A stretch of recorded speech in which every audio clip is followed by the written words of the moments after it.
Hi, gang. It's Patrick. And JT. Coming up on today's episode, we interview performer and improv extraordinaire Jodi Chase about her experiences working in the parks. As always, we discuss the latest Disney news, and we close out the show with some quick D. All of that and more on today's episode of Gays Do the D. To all who come to this happy place, welcome.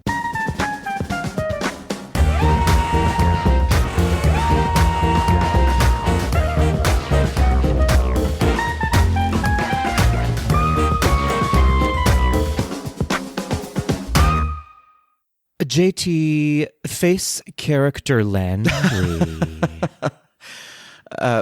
Patrick, face plant.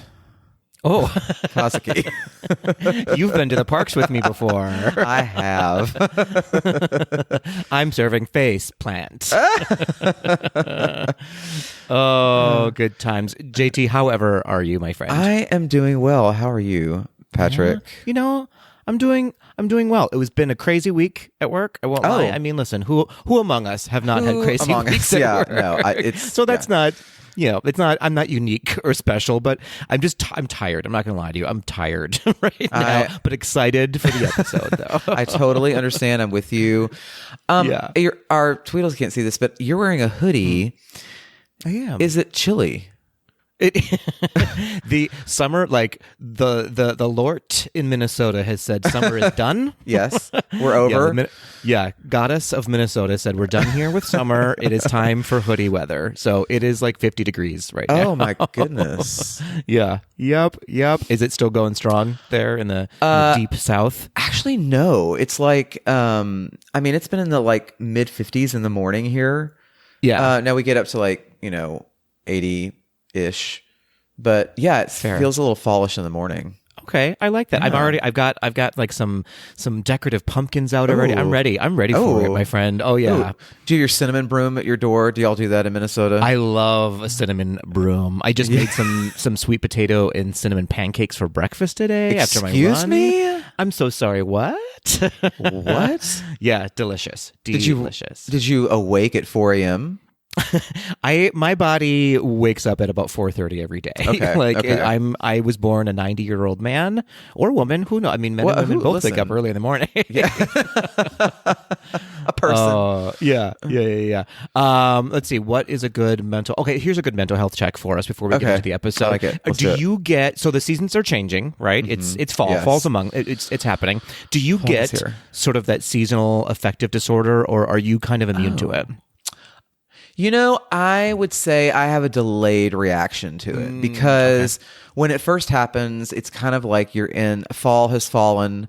You're in the thick of it. Like it's exciting, like pumpkins. You've got Halloween coming, then you've got Thanksgiving, then you've got the holidays. Yeah. So but by the time like January hits and like all the excitement is over and it's still getting dark at like 5 o'clock, that's where it would like kick in a little bit. It's real. Yeah, it happens then. Yeah. Okay, that's fair. Yeah, I would say the same. Yeah, I was going to say, I'd say the same. Well, because I love fall. It's my favorite season, so I sort of like, I'm alive and thriving in fall. And don't forget your birthday's coming up in fall as well. Halloween, your birthday. That's another thing to look forward to. Actually, you know what? We have there's a couple of like, I'm not the only co-host that has a birthday. There are. We'll get that in one second. But yeah, I'm the same. I absolutely, like, once January hits, I'm like, well, time to pop out the vitamin D pills. Right. Yes. Here it is. Mm-hmm. Yeah. Mm-hmm. And you know what? Usually it always helps. Like I'll have like a trip or something planned for like January or February. Yeah. To delay it even further because I'm a procrastinator. So fair. All right. So, it's real, folks. It happens. Take care of yourselves as the seasons change. Take that vitamin D if you need it and check in with a friend, right? That's right. That vitamin D. The vitamin D. Speaking of checking in with a friend and birthdays, as you mentioned, we have a birthday this week. One Kale English is turning 16 years old this week in Disney history. Happy birthday, Kale. That's 16 in what years? in Hocus Pocus years. Hocus Pocus years, yes. Yeah. Sanderson years. Billy Butcherson years. Oh, Billy Butcherson years. Yes.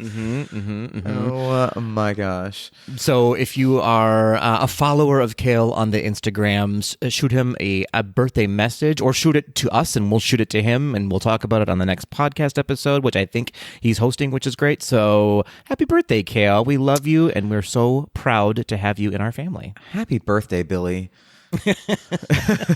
We did it, Billy. Okay. So speaking of celebrations, we're moving on from Kale's celebration quickly. It's enough for that. And not quietly, because we have some tweedles to celebrate, JT.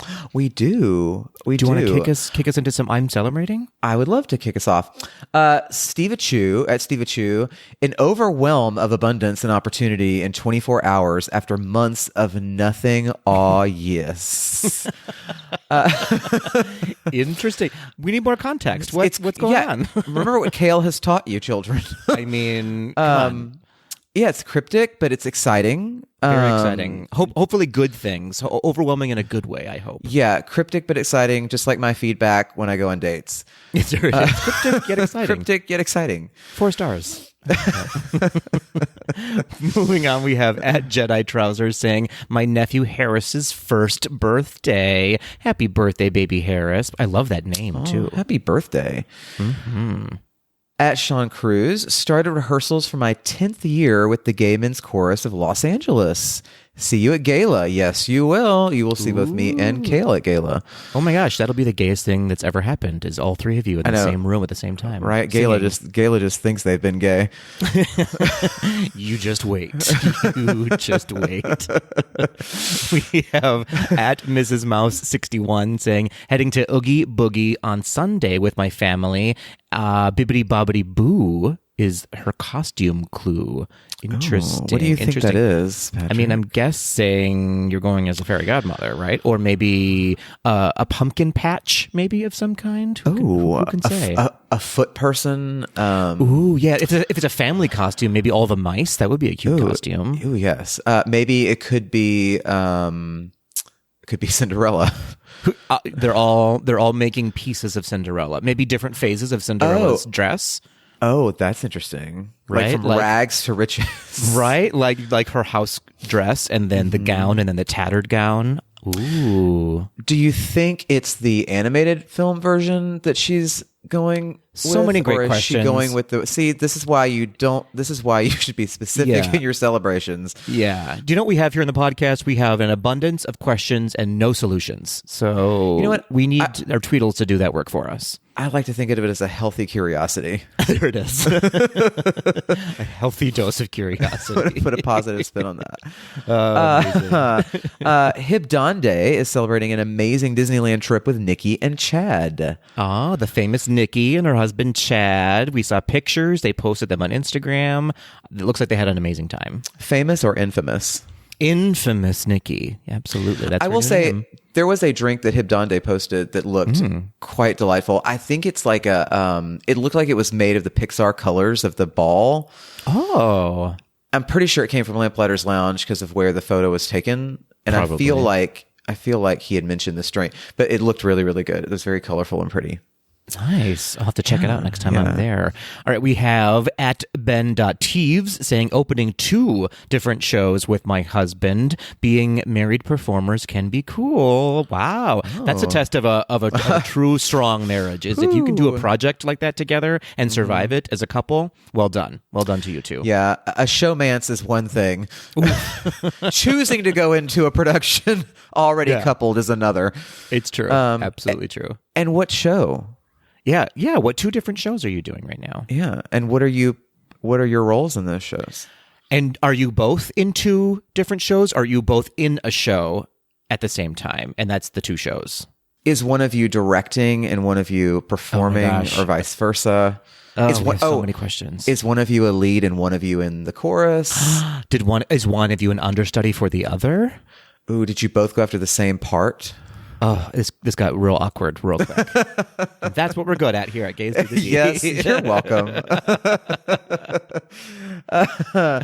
At KDevo11, being selected as one of the conductors for our district music festival in February. Oh, congratulations. That's a really big deal. Really big deal. However,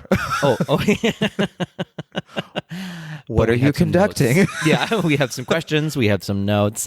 I don't know if he's, you know what? I don't care if he's okay with me sharing this. If you're going to send it to me, I'm going to share it with people. Wow. Kevin is a music teacher. Note that, people.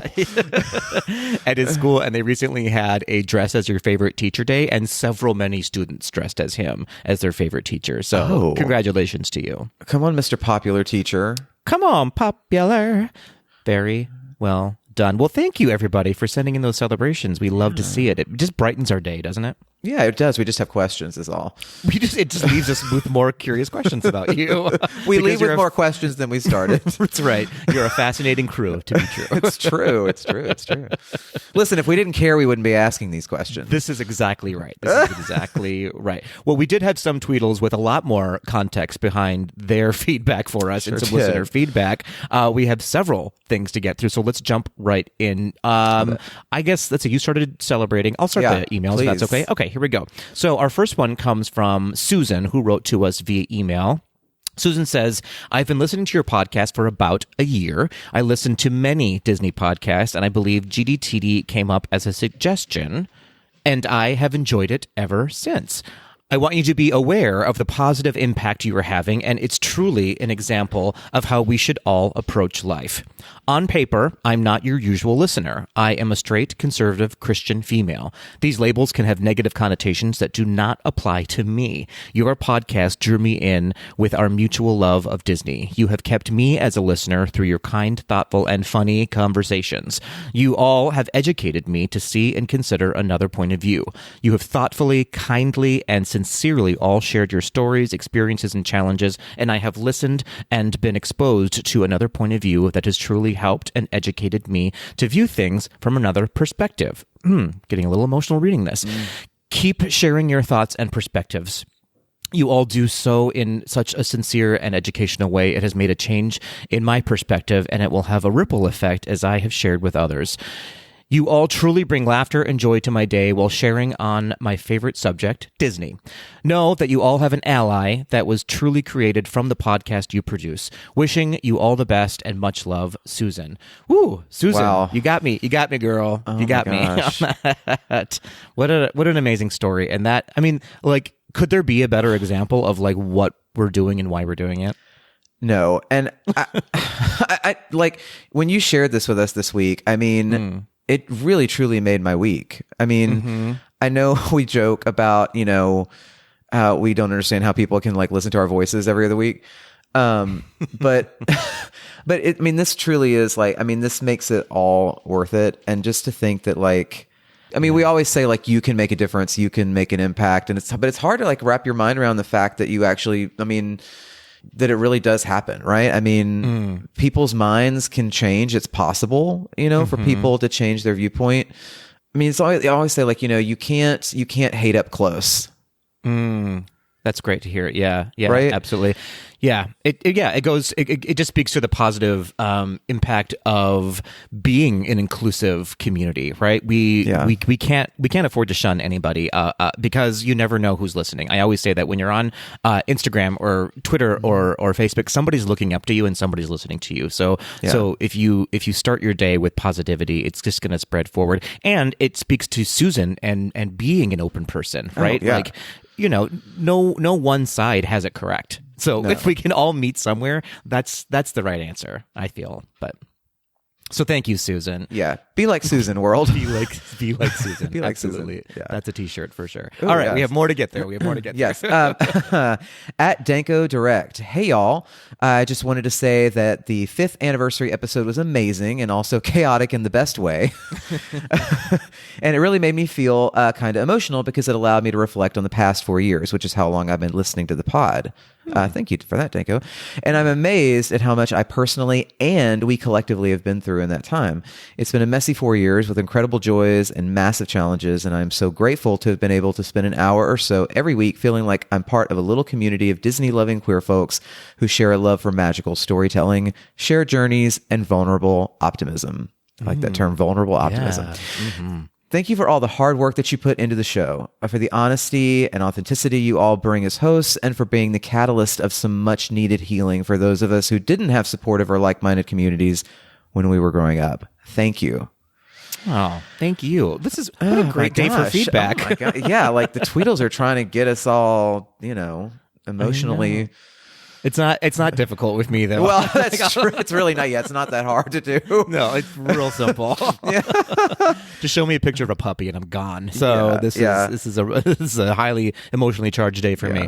Well, thank you, Daniel. I had the pleasure of meeting you a couple years ago at Disneyland, and you're why we do it too. Everyone's why we do it, but it just the spectrum of listeners, just even from Susan to Daniel, like it's great. It's so great to see that we have that spectrum of people listening to us on the podcast. So yeah, we appreciate it. All right, moving on to one more email from Julie. Julie says, I was so touched that you read my last email on the pod.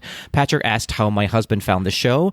He looked for gay Disney podcast and poof, there you were. I'm so, that's hilarious. I mean, yeah, I guess, yeah, poof. I'm so glad he found you, and I've been working my way through your catalog. In an exciting twist, we will have 4 days in the most magical place on Earth in December this year. Please tell me a few holiday things I should definitely make sure we do. We have 2 sons, ages 12 and 4, and my hubby's parents will be with us part of the time, staying at Saratoga Springs on our brand new DVC contract. Brag much, Julie? Thank you for the podcast. You guys make me smile and laugh every time I listen. Super quick question, Julie. A, thank you for writing into us. Why was your husband searching gay Disney podcasts? I mean, listen, to each one teach one and teach us. I need to know, were you collectively looking like for a unique perspective? That's just it's an interesting story that I want to know more about. So yeah. All right, so we have a task ahead of us. What's one thing that you think Julie and her family should do during the holidays in Walt Disney World, JT? Oh, that's a great question. Thank you. Thank you so much. I mean, I definitely think if they have time, they should maybe do a little resort hopping to look at some of the different ways that the resorts decorate. Yeah, absolutely. The kiddos may not love that, but I know that your husband's parents will love that. I don't know that, but I assume that they will. And all of the hotels are uniquely designed, especially Saratoga Springs, I'm sure, is going to have some amazing, amazing decorations there too. And you're not that far away from Disney Springs, which will have the tree trail is going to be there. So do that, and make sure you see all 4 parks and their interpretation of the holiday tree as well. What about you, Patrick? What's Oh, you just said. Never mind. I mean, yeah, I think. Were you not listening, no. JT? This was just me trying to create space for you. Yeah, fair. No, I think that's. I mean, obviously, if you can go see, the holiday party if you're there at the Magic Kingdom and all that stuff. But just go see all the tree. I love holiday Christmas trees and the Hanukkah trees and all. They're all so beautifully done at Disney. So. Go see those. I don't know if the younger kids will love it as much as you as an adult will love it, but you know what? It's your trip too. Thank you. You're paying for it. They're not paying for it. Thank you so much. All right, we have one more to get through, and then This Week in Disney History, and then we're going to jump into the news. Are you ready for a voice memo left by one of our favorite Tweedles and Patreon members and newlywed, Andy Heath Puppeteer? So Andy left us this voice memo, apparently while he was jogging. So if he's out of breath, it's because he ought to be, because he's jogging while he's leaving us a voice memo and calling us to task a little bit. So here we go. Yeah, here we go from Andy. Hey y'all, how you doing? So I'm in Florida this week. I'm going to all the Disney parks and doing all the crazy stuff. And I'm listening to your podcast on my morning walk from this week. Happy anniversary, by the way. But oh my God, learn your Muppet history. Pepe was from Muppets Tonight. He was a part of a double act called Pepe and Seymour, and he was teamed up with an elephant. How you don't know this and call yourself Muppet fans? I despair. Anyway, happy anniversary, and keep it going. I mean, okay, Andy, listen. I mean, We heard you. Yes. We heard you loud and clear. And fair. And to be fair, Pepe's not my favorite character, and so but I was closest in that he did appear just after Muppets Treasure Island. So I was almost accurate, but not quite. I sit corrected, and I mean, honestly, if you've got an English accent, you can chastise me all day long. I was kind of into the anger. I was kind of into it. I'm not going to lie. I was into it. Okay. All right. So, well, thank you, Andy, for that moment in Disney history. And thank you, everyone who wrote into us. We appreciate you. We love you. JT, are you ready for your moments in Disney history? So ready. You know I always am. So ready. Well, you know I came with a quiz for you. Okay, yes. Here we go. 123 years ago, JT, on September 25th, 1902, songwriter Al Hoffman was born in Minsk, Russia. Among some of Hoffman's hit songs were Hot Diggity and Papa Loves Mambo for Perry Como. But for Disney, Hoffman co-wrote the songs for this 1950 animated Disney film, one of which was nominated for an Oscar for Best Original Song. Do you know that movie and that song? It's Cinderella. It is Cinderella. And it's Bibbidi Bobbidi Boo.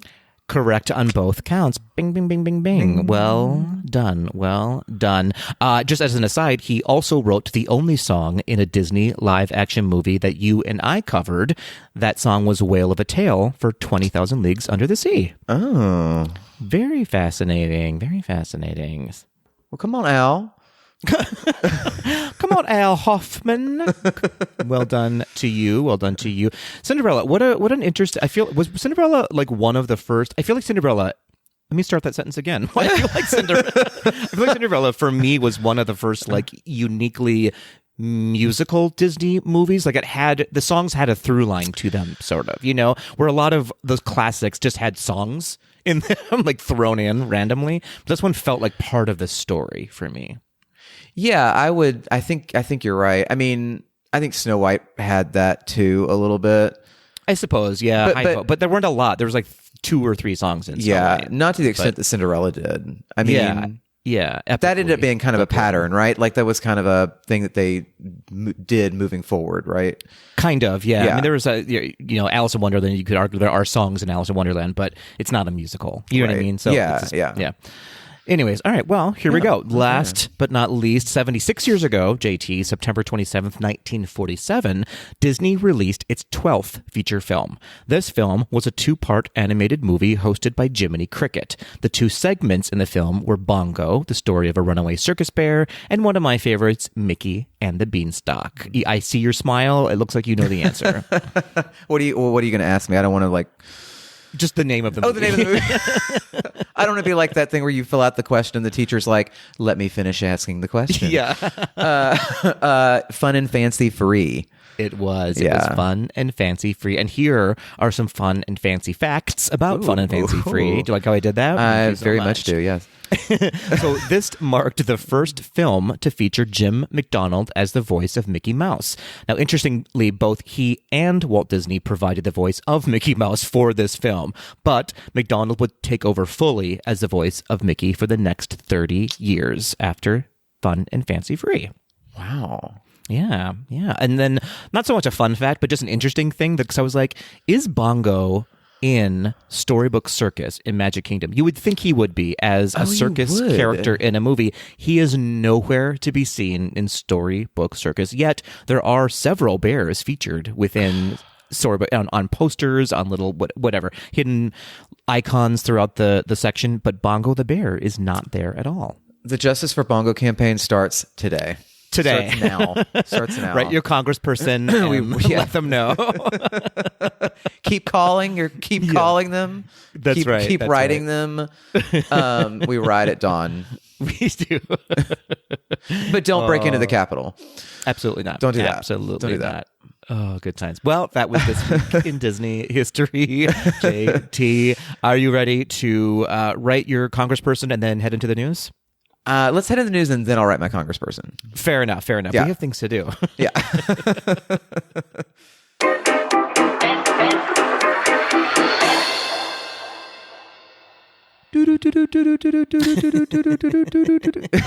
Extra. Is that my little? We're working on some sound effects here on Gaze to the D. That's our little news bulletin. How did you like that, Patrick?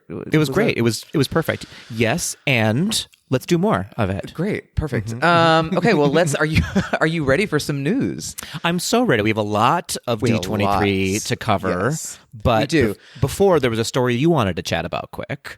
Yeah, I mean, just to let our Tweedles know, because that's what we do. We let people know things. And we're not going to really go deep into this because it's a very long article and you can read it yourself if you want to. But there was a big CNBC story that came out in the last week or so about Bob Iger, Bob Chapek, and sort of Disney Succession woes. I mean, this is if you've ever watched the show Succession, this is Succession in real life. Succession with a shower. With scene. A shower. Yeah. I mean, it's very interesting. They spoke to about, well, actually, I think they said more than 24 people who work closely with them. It's an interesting article. It's a very long article, I will warn you. Very long, and some of it they probably needed an editor. However, if you do want to read about it, and if the following two things pique your interest, then by all means go read it. So you learn about Bob Iger's showering at work routine. Yes, you do, strangely enough. And there's also an Oogie Boogie Bash tie-in to the. So if you want to hear about all of this, go find the CNBC article. It's a very long article. It just basically talks about just the drama behind the scenes of Iger choosing Chapek and then coming back, and their sort of what's the nice word for this? Their animosity between each other. Their mutual disrespect or mutual disrespect. Yes. I don't know. There you go. Yeah. So it's kind of fascinating if you like the business side of Disney and learning about that. If you're kind of a Disney War stan, that book Disney War, this is the sequel in this article. So go check it out and learn about Bob Iger's showering at work routine. Yeah, which I'm in. I'm sold. Yes, but of course. Just full disclosure, on my part of it. So I did read the article. I kind of started skimming after a while because it was a really long-winded article. I don't know if it was the best written article I've ever read in my entire life, and I don't know if I got anything out of it. That, you know what I mean? I don't think anything was I'm surprised. But it was almost just it kind of felt like a Hollywood Reporter kind of a thing instead of a hard-hitting news article. Yeah, I mean, it's all, everything is and I think we talked about this offline, everything is hearsay. I mean, it's they're literally going on just people that were close to them and interviews. But it's just, if you like that kind of thing, I think it's interesting to read just to hear what's happening on the inside. Sure. But I agree with you. Very long-winded article and needed a heavy editing hand that it did 100%. It almost was let's just sneak this in and see what happens. It was all right. So. And you do get the showering stuff off the top. You do. So if that's what you're interested in, is Bob Iger taking multiple showers a day, then it's right there for you at the beginning. So okay, all right. Yep. Well, all that being said, so also which happened. I do want to. I'm sorry. I do want a discllaimer. There's nothing about Josh D'Amaro showering. Unfortunately, if that's what you're looking for. Just keep moving. Yeah. Keep scrolling. Another day, maybe. Yes. Another day. Mm-hmm. Yeah. Okay. Well, speaking of Josh D'Amaro, so he was heavily featured in this past D23 at Walt Disney World, which I like to call D23 Light. It's sort of the off year of the big D23 Expo that happens in California. Tastes great, less filling. That's exactly correct. Not a ton. There were some fun announcements and some furthering of announcements that were announced at the last D23, but overall, in my opinion, not a whole lot of groundbreaking announcements came out of this, but there were some fun parks announcements for Walt Disney World specifically. Disneyland, not so much. Around the world, not so much in new announcements. Maybe they're saving those for next year, but kicking off into, we'll just go through it park by park. Does that sound okay? That sounds good to me. let's do it then. So over at Magic Kingdom, Disney announced that they announced what they're calling a first of its kind Pirates of the Caribbean lounge in Walt Disney World near the attraction Pirates of the Caribbean. No dates have been set for the lounge. They're very much in the planning process of this now, but apparently it's happening because they well, we say that now. A lot of things get announced and then it never happens. But looking at you, Mary Poppins. Yeah, exactly. It sounded like this one was pretty far along enough to give some fun plans behind it. So some concept art shows a return of the Barker bird, if you remember that bird, which was removed from the Walt Disney World attraction in 2006. I think the bird still lives on in Disneyland. I can't remember. It's been a while since I've seen it. But anyway, so no word exactly on where the lounge will be or when it will happen or how big it will be, but no one really knows. But some possibilities have been thrown around that it might be in where the Pirates League makeover experience is or was. I guess I think they shut that down during COVID, or they may refurb Tortuga Tavern, which I don't know if they're in the position to shut down a quick service restaurant or not. But you know, that's the one that's only open during busy times of the year, right? I don't know. I can't answer that for you. Okay. It has been closed occasionally when I've been there on lower park attendance days, and so yeah, you may be right that it might. Sometimes they just turn it into like a seating lounge when it's raining, exactly as well. Yeah. So yeah, so I don't know. Any initial thoughts on this new announcement? I'm excited about it. I know it's going to be harder to get into than the Eras tour.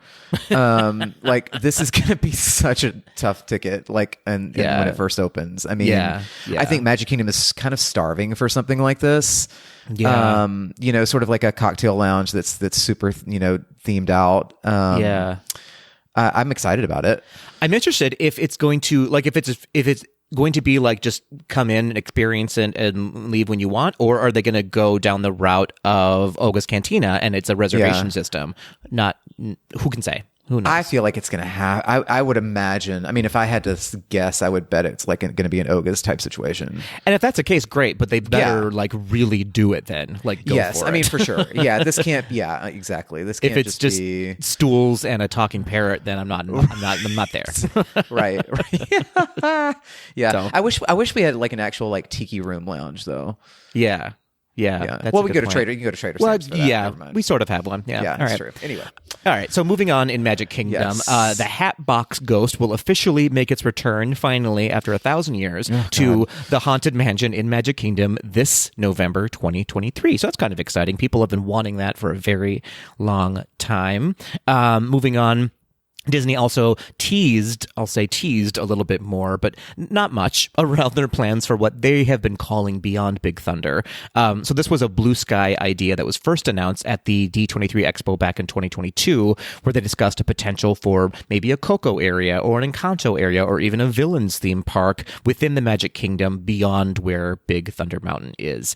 This time around, however, they didn't mention anything solid in regards to those themings, but they did announce the expansion to Magic Kingdom would be a fairly large footprint comparative to Galaxy's Edge or Pandora, which would include new attractions, new restaurants, and even some new shows. So it's going to be a while before this sees the light of day.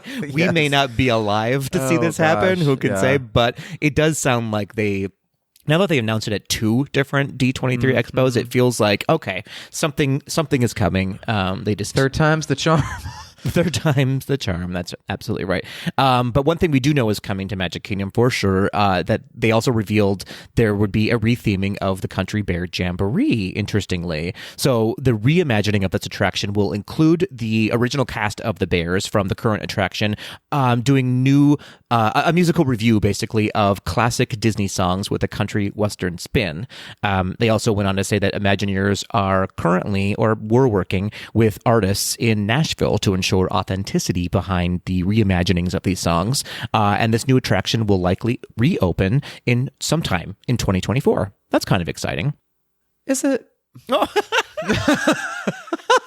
I mean, I like that they're keeping the Country Bears around because it's an opening day attraction. It's a classic that everyone loves, but they're retooling it. And I think that's sometimes where Disney does a good job of reimagining things that are already there. I will say I will miss though. I love taking people. It's fun to take people who have never been to the park or who have been to the park tons of times and have never done Country Bear Jamboree. Yeah. And to take them for the first time for them to truly experience how mind-boggling it is. Yes. And to sit there and wonder that any of this passed muster. Like when it was first created. A song about blood? Like what? Right, I mean, there's murder, there's inappropriateness, there's drinking. It's wild. It's wild. And to think that it just like all of that just was, they were like, sure. And it's just fun to take. I'm going to miss being able to like take people to that for the first time. But very that. Yeah, I totally get it. And I think a lot of people are probably going to be in that same boat. But I think it'll be a fun facelift for the attraction. It is hard to hear. Like no matter how many times they try to remaster that audio, it's not great. It's not. No, the best. It's really bad. I mean, it feels like you're actually listening to your grandfather's AM radio. Yeah, you know. But I will have to say, like, one of my favorite memories of that attraction is when it was for the 50th anniversary, and it was me, Melanie, you, and Adam, and a bunch of your friends, and then our friends that were with us, and some of these people got to experience it for the first time, and just were so jaw on the floor. And we just had the best time in there. Yeah. Absolutely. So that was it for Magic Kingdom. Yeah. JT, do you want to talk about what's up for Animal Kingdom? Sure. Imagineering Chief Creative Officer Bruce Vaughn announced a retheming of Dinoland USA in Animal Kingdom. This new proposed land would celebrate what they are calling tropical Americas, focusing on Central and South America. Again, this new area is also very much in a concept phase right now, but there is talk of an Encanto area where Dinorama currently exists, and they also discussed potentially replacing Dinosaur with Indiana Jones. I have to say, this was the first time, because I saw the news story about this and like the photos. And I was like, this is the first time they've been like super, super honest and been like, we don't know what this is going to be, but it's going to be something. Who can say? Yeah. Who can say? They were like, who can say? Yeah. I think I'm really excited about this. Potentially, I mean, I think Indiana Jones would be incredible. I would love like a Central South America kind of thing. Yeah. Here, I think it could be really cool. What do you think? What's your opinion? I mean, regardless of what they do with it, it's nice to finally see them go. We like Dinoland is slowly dying. Like we're getting rid of it, but it's just like okay, put it out of its misery. Yeah, let's Old Yeller it eventually. Take it to the boneyard. 100%. As opposed to just like saying, "What? There's no problem with Dinoland. It's operating fine. Everyone loves it." This is exactly what we wanted it to be. It's exactly what we wanted it to be. Yeah. So that's exciting, and the potential for lots of new character meet and greets. I know that like a face character in Indiana Jones is coming or has already been around in Disneyland, I think, which is kind of cool. That's the first time they've ever done that, I feel like. So lots of potential for that. Yeah. And it's nice that they're extending Animal Kingdom around the world as well in these different areas. So absolutely. I like to see it. Yeah. Well, also for Animal Kingdom, it was announced that they are going to do a retheming of the Tree of Life Theater. It's Tough to Be a Bug is going to be replaced by a Zootopia themed show. Yet again, no word on timing on this project. Again, I think this is another one of those things where kudos for like realizing, hey, this is kind of tired, we need to do something else here. I'll be curious to see how they fit like the whole Zootopia thing into a tree theme, but and will it be like a theatrical stage show, or will it be a screened event again, or like an immersive show like it is now? Like, what are they going to do with it? 'Cause I know that in at the last D23, they had some really cool puppetry happening around some Zootopia characters that I think are going to be in, where is it, Shanghai, that the Zootopia land is? I'm getting that wrong, I'm sure. Yeah. So, I know. So, are they going to do like a lift and land of something that they're putting in there and putting it in the tree? Who knows? Yeah, it could be a hologram of Shakira singing "Try Everything." I'll do it. I would go. That's great. I'm here for it. Yeah.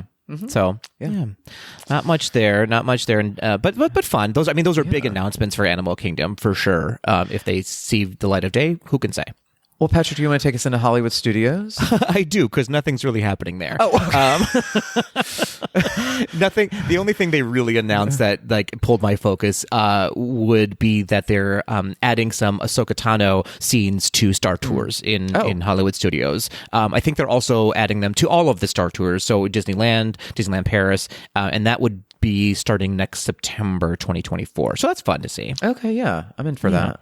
Beyond that, no big announcements for Hollywood Studios. Well, yeah. Sorry, Hollywood Studios. Sorry about it. You just got Galaxy's Edge. Calm down. I mean, that's kind of it, though. It's like they don't really need much yet. I mean, they do need some things, but that was a big land.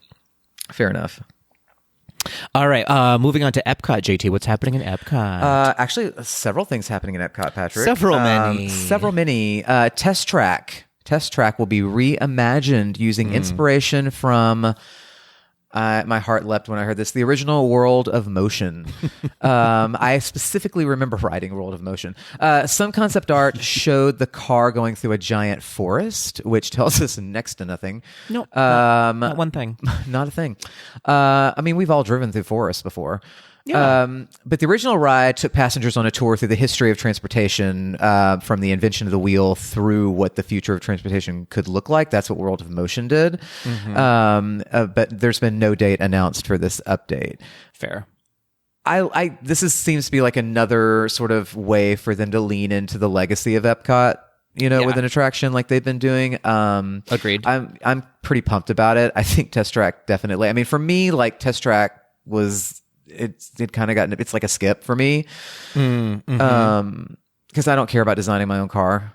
I mean, it was cool for like 5-6 years, and then technology just caught up way too fast, and so now it's so outdated that it's like, okay, I don't know. Well, moving on, the new Epcot Nighttime Spectacular was officially announced with, Patrick, are you ready for this? Drum roll, please.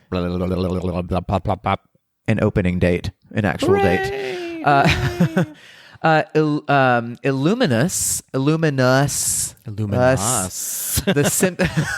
the Symphony of Us will be the title of the new show, and it is opening on December the 5th. I like it. I'm excited. Yes. What do you think? What are you like? What are your like? I mean, I think didn't we both come around to Harmonious eventually, or did we not? I liked Harmonious. I mean, here's the thing about the Epcot Nighttime Spectacular. Fool me once, shame on you. Fool me twice, shame on me. It's just like I can't get invested until I see it, because it's if they keep. Do you think they keep trying? And do you think that our opinions of here's a deep question. Do you think our opinions of the Epcot Nighttime Spectaculars are shaded by the fact that we are several drinks in when we're watching them?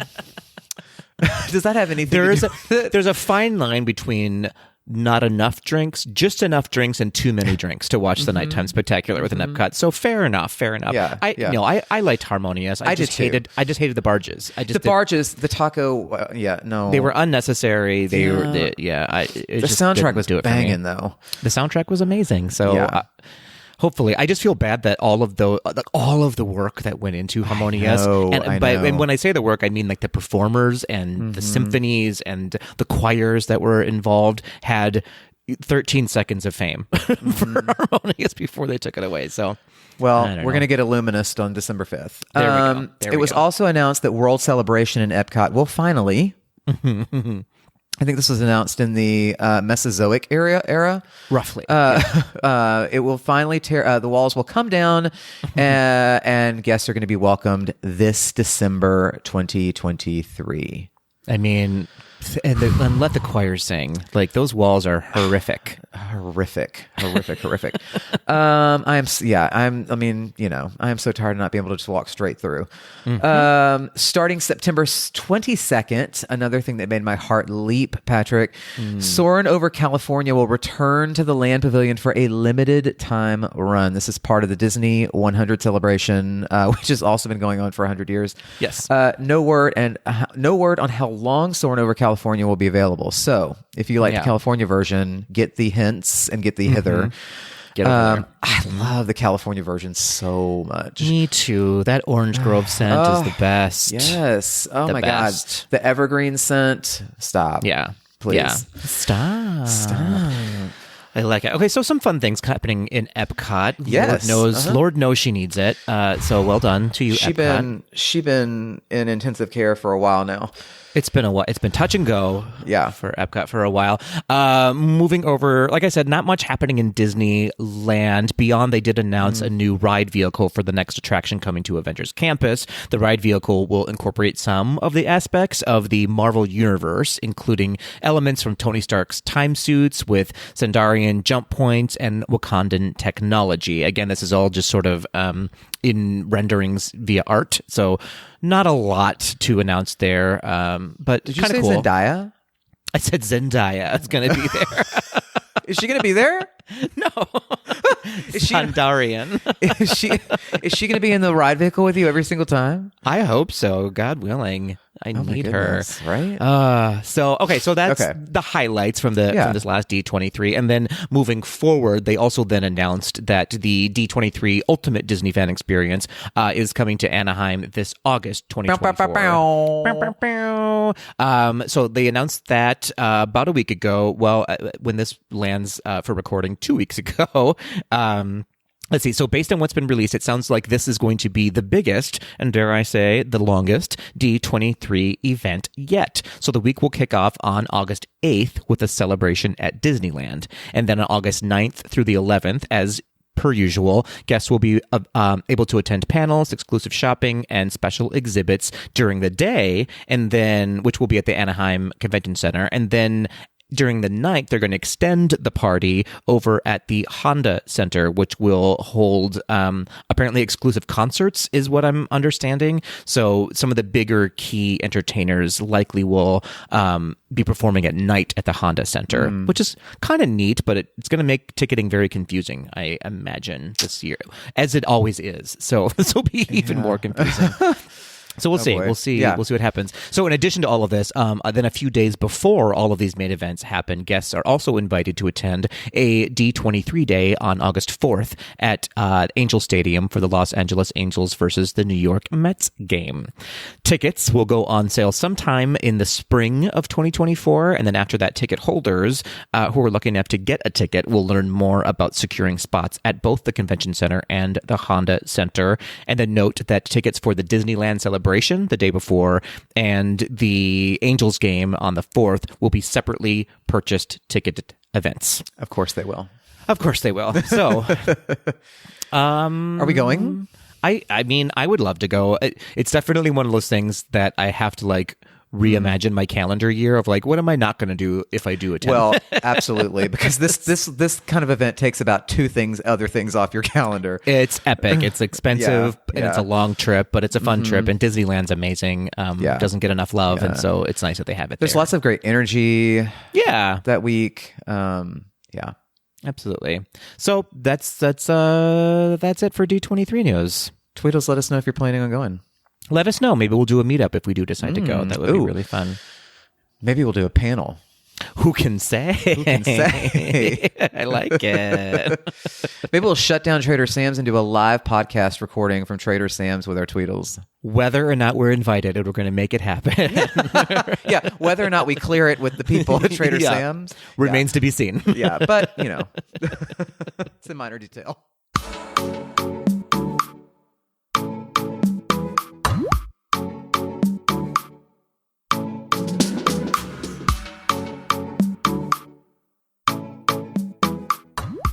So, Patrick, we have a guest today. We do. Yes. Our guest today is an entertainer. She is an improv artist. She's an actor. She is a director. And she's an all-around wonderful human being. I mean, she's appeared on stage, on film, theme parks. And before we get into any more detail, we will give everyone just a quick little disclaimer that we are going to be talking about some characters in the Disney parks. So if you do have little wee ones with big ears, or if you yourself are a little apprehensive about peeking behind the curtain and seeing how a little bit of the magic is made, this is your warning now. Yeah. We will dance around it as much as we can. We'll use certain phrases that, people use, like, whether you're connected with someone or you hang out with someone or you're friends with someone, that's what'll happen. And end of disclaimer. Patrick, tell us a little bit more about our guest today. It's true. Yeah, I mean, just to color that in a little bit more, like we want to be as empathetic as we can to everybody listening to our show, and also to anyone who is a guest on the show. Of like, we don't want Disney to be upset with us or with them or with what. Yeah. So our intention is never to ruin the magic. Our intention is to just like connect the magic to our listeners. That's it. Yeah, there we go. So, yeah, as we said, she is a prolific performer in parks throughout the Orlando area. She's worked at Universal Studios, SeaWorld, and of course Walt Disney World. Within Walt Disney World, she's been seen in and around the Citizens of Hollywood, if you remember them. Bring them back, please. The Indiana Jones Epic Stunt Spectacular, Bear in the Big Blue House, Mickey's Not So Scary Halloween Park. Just many, many, many, many locations within Walt Disney World. She has been connected to them. So beyond all of that, as we said, she's just a wonderful person. She's a humanitarian to her core and a pet lover to her core. She's involved with an amazing organization called A Better Life Pet Rescue. In fact, she's the founder of A Better Life Pet Rescue, which we'll chat more about with her later. She also happens to be married to a past guest of ours, Mr. John Pelkey, one of the co-hosts for Run Disney events within Walt Disney World. What else? We're recording her intro like after we've already spoken to her, and both JT and I are sure that you're going to fall in love with Jodi as we have. She's just a joy, and you can tell why she is such an accomplished performer throughout her life. So what else, JT? Anything else to tee up? I don't think so. I think you're going to really enjoy this. I could have listened to her talk and tell stories all day. I'm excited. I want to grab a drink with her and just chat with her and be a part of her energy and her world. She's wonderful. Yeah. So yeah, let's get into it. What do you say? Without further ado, how about we just dig into our interview with the one and only Jodi Chase.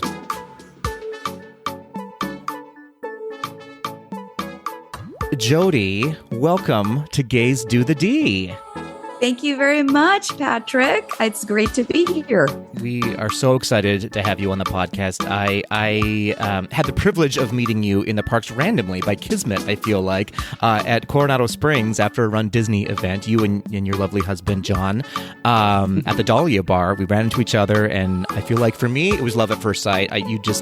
You're both such charismatic individuals and have such great histories with Disney and with other parks in Florida. And so I'm excited for our Tweedles to hear some of your stories. So thank you for being on the pod. Well, that is most kind of you to say. And it was a pleasure meeting you that night. I have a big mouth, so of course I'm sometimes over friendly. So I'm like, oh, they look like nice people. I'm going to talk to them. And then, that's what I do. I just like to meet people, and I'm like, oh, I want to talk to them. They look cool. And I was right. We always say that. We say that in the pod all the time, JT and I, of like, you just know immediately when you meet someone, it's like, oh, they're my people. I found them. Totally. I say that all the time. Oh, you're my people. Yep. Oh, yes. We have found one another, and now we will always be. Yeah. I love it. Well, so to kick us off, as I said, you have an amazing history as a performer. Our listeners already listened to your bio right before we started recording here, but we want to know, A, how are you doing? And then B, we like to get everyone sort of a Disstory lesson from everybody, meaning what's your history with Disney? Did you grow up with Disney? Are you a later in life Disney lover? Are you a lover of Disney at all? I'm sure that you must be based on your stories, but we just want to get that information from you before we kick off into some more in-depth questions. Well, it makes complete sense that you've asked me this question, given the podcast. Phew. I'm absolutely a lover of Disney. I started out at a very young age watching The Wonderful World of Disney on Sunday nights with my family. It was one of the things that we would gather into the family room and watch that show. I'm probably dating myself, and we would watch all of the the animated films and Winnie the Pooh being always my favorite. I was so mystified by the fact that Christopher Robin could go into this world, and honestly, I would probably this isn't strange to admit, but I would go into my room after watching it and pretend I was Christopher Robin, and I would put my Winnie the Pooh stuffed animals up, and I would, pretend that we were in that world, and it was, my imagination as a young child was there, and I think Disney had a lot to do with it. So, I was born on the 4th of July. Which is a fun fact, right? My mother always said, you came out with a bang. My little firecracker. And yeah, that's probably pretty accurate. But I, in 1976, it was the bicentennial. It was a big deal, right? Mm-hmm. So that was the first time I ever went to a Walt Disney World. Oh. And my parents, we drove all the way down from New Hampshire, where I'm from. And my parents surprised us. We were on our way to the beach, and my father goes, "Hey, let's hit 95 and just go straight down to Orlando and go to Disney World." And we were all like, "What? Oh my gosh!" So we drove all the way down there. I got the worst sunburn of my life. Oh no! Being from New Hampshire, I didn't wear sunblock, and we were there for the big 4th of July weekend. And I remember specifically because they found out that my birthday was the 4th of July, Mickey Mouse gave me a certificate that said happy birthday and had my name on it. Aww. And I went, that was my first immersive experience. Yeah. I was immersed in this thing going, why are they picking me out of this crowd? And I remember it like it was yesterday. Of course. Yeah. And that was at the Magic Kingdom because that was really the only thing there. Oh. So that was my Disney experience at a young age. That's incredible. That sort of it encapsulates like with the conversation that hopefully we're going to have today and JT, I think you'll join me in this, in that the characters at Disney, here's how I'll say it, the characters at Disney that you come across and are so, I feel, underappreciated in that they really are the magic makers at Disney when you're at a park, right? And so it's second to none, I feel like, at Disney. Like the experience that they will create for you is so fantastic and so beautiful that it really makes your experience. I think so too. The funny, you think about it, it's kind of an odd thing to think, but like it's these big characters and you think that it'd be an odd thing. Mm-hmm. Like, what are these things? Yeah. Why are people lining up to get their picture taken with these huge things that you have seen in animation, right? And these little tiny characters, but now they're like life size. Mm-hmm. Why is that not more intimidating? Yes. I don't know. But for some reason, most of the time, people are just so drawn to it and they're so nostalgic and they're so, and even the newer ones, like you identify with it. They're poignant in your life. Yeah. And I love that carries through into people's worlds. And when they come to visit, there's something, even still now with all technology, they still identify with these nostalgic characters or things that they've seen that they're finally, it's like, when I went to, I don't know, this is kind of a weird comparison, but like the first time I ever went to London, I went to Westminster Abbey and I walked in, tears in my eyes. I don't know what it was, but it was just something that I had seen before. And there was so much history there. And I don't know what it was, but I just saw it and I was mystified by it and it moved me. And I can imagine that people that love Disney so much must feel the same. And I've been in this world for 27 years. So for me, although it's there every day for me, it's still every once in a while I have to pinch myself and go, people pay so much money to come here. Yeah. That's the one thing I always try to remember. If someone's in a bad mood and I'm, maybe I'm having an off day myself, but then I try to kick back to that and go, they've really saved so much to come here and see this world. And I know that's a little cheesy, but it's the way that I feel. I have to try to remember that. That's great. Some days when it's 100 degrees out and I'm sweating, I got to check myself. Yeah. Absolutely. I mean, like, it's so true that if you really boil humans down to like what our base instincts and wants are, it's connection, right? And that is, so when you go to a Disney park, it's hard not to find the connection because Disney does such a great job. And all of the characters, be they face or masked or whatever, just are so, you can tell, are so invested in that, in the ethos of like, make that connection because that's what's more valuable than anything else. And the attention to detail, right? Yeah. I mean, that experience that you had with Mickey giving you the certificate, I mean, that had to have had some kind of like big impact. Was that something that, like, you know, when you're with your history in the parks, is that something that you think about when you're, you know, when you've been doing things and performing, and is that something kind of in the back of your mind, like you remember how you felt in that moment? Yes. And you're, you know, helping other people capture that as well. Definitely. I think I'm just going to be a big cheese ball right now, but Perfect. I remember that. I remember that feeling myself, and not that I don't know if I necessarily think about that, but I know how it feels, and I think it's just organically it comes out when I do something special for a child or even for a parent, or an adult in general. I know that it makes them feel special. I know it does. So why would I not do it? I don't know why I have to say this, but I'm a pretty empathetic person. I'm a pretty emotionally driven person. So this career that I've chosen, it makes complete sense. I fell into it, but I don't think I fell into it. I think my parents were like, oh no, she's got to be on a stage. She's a bit too much. Where are we going to put all this energy? Oh goodness. And then, and then it just snowballed, and I was like, well, I got to do this. I got to do it. And I do it. And those moments, truly, when I'm driving home after a day of performing, I do think back. I think back on those moments, and, did I say the right thing? Did I do the right thing? Yeah, I think I did. I think I did pretty well today, and hopefully inspired some kids, maybe, because I know I was inspired when I came, see live theater, live events. That's, that stays with you as a child, and it manifested itself, I think, because I didn't know I could do it until I saw it. Oh, that's so, that's so great. Yeah. It's just representation matters, and like seeing yourself somewhere matters, and all of that. So how many kids have gone to the Hoop-Dee-Doo show? Oh, yeah. Over the many years, and said, I want to do that. I want to be up there. Yeah.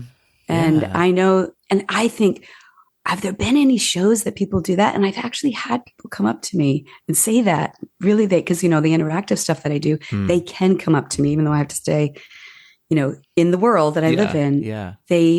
I will yes and that. I will say, well, I saw you, and I'm performing now because I said, I'm like, oh my gosh, that's the incredible. Biggest compliment I can ever get is to inspire someone, Oh, that's great. Oh, wow. I love that. Okay, so that leads us great into our next question about sort of your background in performing. Before we do, I feel like we're going to give 1,000 disclaimers as we for our listeners of like, just know that our intention here is never to ruin any magic. So we're going to dance around some subjects, fill in whatever color you as a listener want to fill in, but know that we are in no way intending to ruin any magic, and we want to make sure that everybody is having an equitable experience here, both in the parks and while listening to this podcast. So you're very respectful. Thank you. We try our best. So with that being said, you are a performer in parks in Orlando, but what is sort of your background in performing, and how did that lead you into what you're doing now? Absolutely. I'll give you hopefully quick. So I went to college in New Hampshire. I went to Plymouth State University in the White Mountains of New Hampshire. It was beautiful.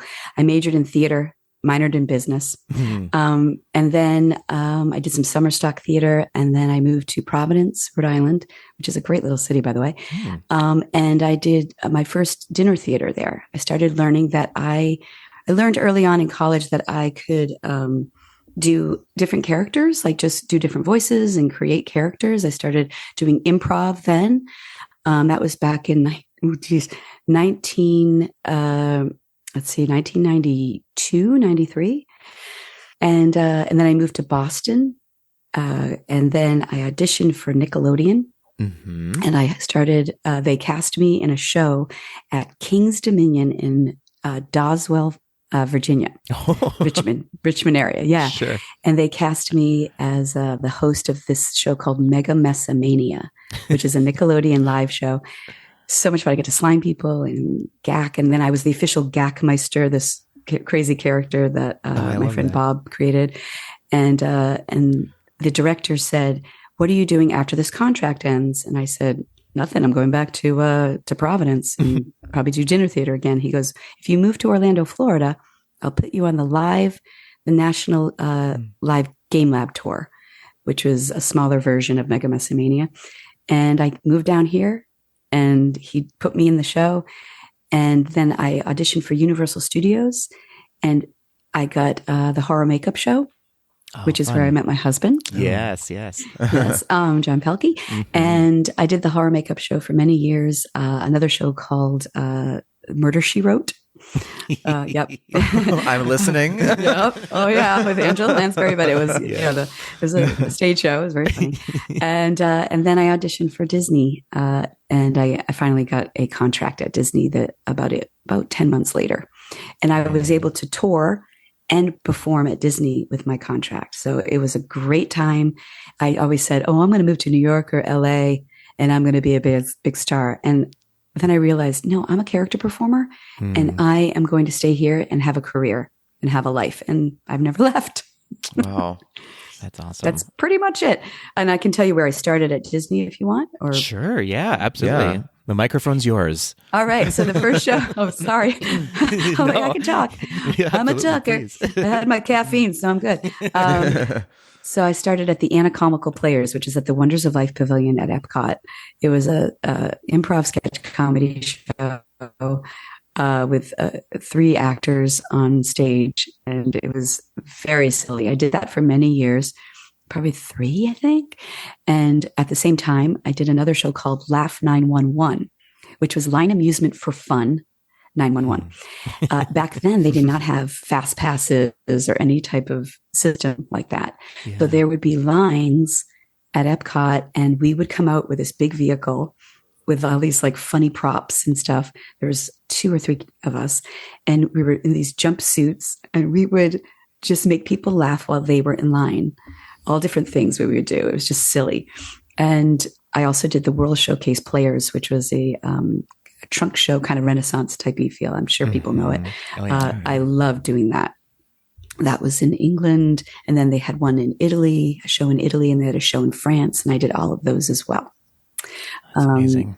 So that's where I started. And I did that. And then they literally asked me, like, what other thing on property would you like to do? It was really very generous. This is back in 1999. And I said, I would love to do Streetmosphere. Back then it was called Streetmosphere. And they put me in there. I couldn't believe it. I was like, what?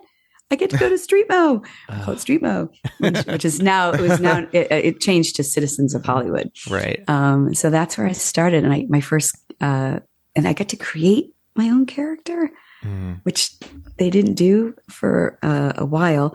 But back then we could kind of create our own character organically and work with a director. And it was pretty special. And I started out with a character named I'm a Fraudian. She was an acting coach to the stars. It was very silly. And then Paige Turner came around. So, and then I was Paige Turner for like, I don't know, 18 years, I think, or something. That's so great. Please, oh my goodness. Disney, if you're listening, bring back the Citizens of Hollywood. Yes, they were please. my favorite part of the park for so long. So nice to hear. They're so good. So many people talked about that, you know, when it was on, and like that was something like you would say, like, what'd you do? Like, would you have fun? And people always would call out the Streetmosphere, like the Citizens of Hollywood. I love that. I love hearing that. That's the kind of show that I think when I call it found fun. We're not in the program. We wouldn't be in an app, more than likely, on your phone. We would just be this group of wackadoo people on the street where they would just stop and go, "What? Wait, hold on. What is this?" And there was nothing better than starting a show. You have to it's called hawking a crowd. Like, hawk a crowd, try to get them like 2 or 3 deep of people, and have this enormous crowd, and distract them from where they were going. They're like, let's go to this ride. We're going to go to the Tower of Terror. But the kids, I would see it, and the kids would go, "No, mom, I want to see this." And they would sit on the curb, and we would just be super silly. And sometimes the parents would go like, we got to go on the ride. And the kids, nothing made my heart swell more than when a kid would go, I'd rather stay here. I'd rather stay here and listen to these people. Because I don't know if they were just feeling inspired, like maybe this is something I could do, that, like I was talking before about that. And that was a pretty cool feeling. As I'm wiping sweat out of my eyes and sunblock going into my eyes, Yeah. But super fun for 10 minutes at a time. It's super fun. Exactly. Yeah. Small spurts of, that fun.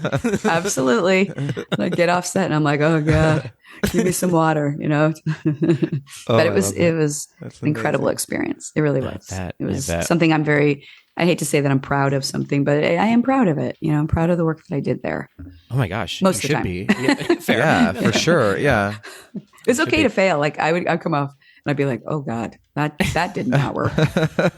But how cool is it that I got to be, I was able to organically create something that sometimes would work, And I say sometimes because not all the time, but most of the time it felt good because I had a support system with the other people that I was with, great cast. It's interesting that so earlier, we've been recording prior to having you on the first part of the podcast. We had a listener send us an email of just like letting us know that we inspired her to like change her opinion about some things about maybe the community. And she was a listener that we never necessarily wouldn't have had in our LGBTQ plus community. And as cliche as it is to sound, JT, you brought this up of like, it makes it all worth it. Like if you can just inspire one person in whatever direction, if that's to be a performer, if that's to change a mindset, if that's to notice performance for the first time, like what a thrill that must be. And you to get that every day you're out there in the parks, it must be so rewarding, I imagine. It was truly amazing. I remember one time I was standing there and I heard down the street, down Sunset Boulevard, Paige Turner. And I'm like, what is going on? I turn around. This family comes running up to me. Did not remember them. They said, we want you to know that I don't mean to brag, but they said, we loved you so much that my daughter named our adopted cat after you. Oh my gosh. You have a cat named Paige Turner. That's amazing. I was like, what? And then they didn't know that I ran a pet rescue too. And I was like, that is so, that's a little coincidental. I'm like, oh my gosh, really? I thought that's awesome. I don't know if that's the biggest compliment, but you named your cat after me. All right. That's awesome. That's wild. So she's no longer, but she is still a cat, hopefully. Fair enough. Yeah. There's still a cat out there named Paige Turner. Yeah. Oh my gosh, JT, I've been talking forever. You jump in there with some questions. I feel like I'm so excited to have Jodi on that I'm just like I have a million questions. I'd love to. I actually remember the Wonders of Life show. Can you talk a little about how that was created and I would love to hear a little bit about that. It was there long before I came. I think it was I came in 96, I think it was, and it had been there since I believe the opening of the park. I think you're right. Yeah, I'm pretty sure they were people performing that were in the Adventurers Club and Comedy Warehouse. So I'm not sure exactly how it began, but I know a lot of the people that were in the original cast, and some of them I actually still performed with there. It was just the silliest show.